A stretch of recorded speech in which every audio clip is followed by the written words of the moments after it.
దాదాపు 2 సంవత్సరాల కాలం తర్వాత గ్రామ పంచాయతీ ఎన్నికలు రావడం అనేటువంటిది ఇటు ప్రజలకు అటు ఓటర్లకు కూడా ఆసక్తి నెలకొంది.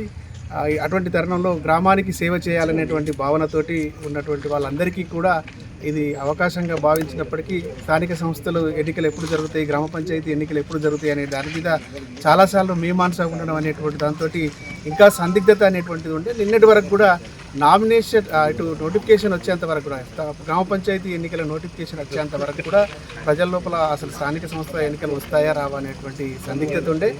ఈసారి కూడా వాయిదా పడతాయి అనేటువంటి విధంగా కూడా జనాల్లో ఒక ప్రచారం జరిగినప్పటికీ కూడా ఎట్టకేలకు నోటిఫికేషన్ అయితే వచ్చింది. ఆ నోటిఫికేషన్ వచ్చిన తర్వాత కొంత సందడి అనేటువంటిది ఇప్పుడే మొదలవుతున్నటువంటి పరిస్థితి. నేను కూడా అటు హన్మకొండ జిల్లాలోని కమలాపూర్ మేజర్ గ్రామ పంచాయతీకి సంబంధించి సర్పంచ్ అభ్యర్థిగా పోటీ చేసేందుకోసం ఇప్పుడే నామినేషన్ దాఖలు చేశాను. ఇటు ప్రజలు ఆశీర్వదిస్తారనేటువంటి నమ్మకం నాకుంది.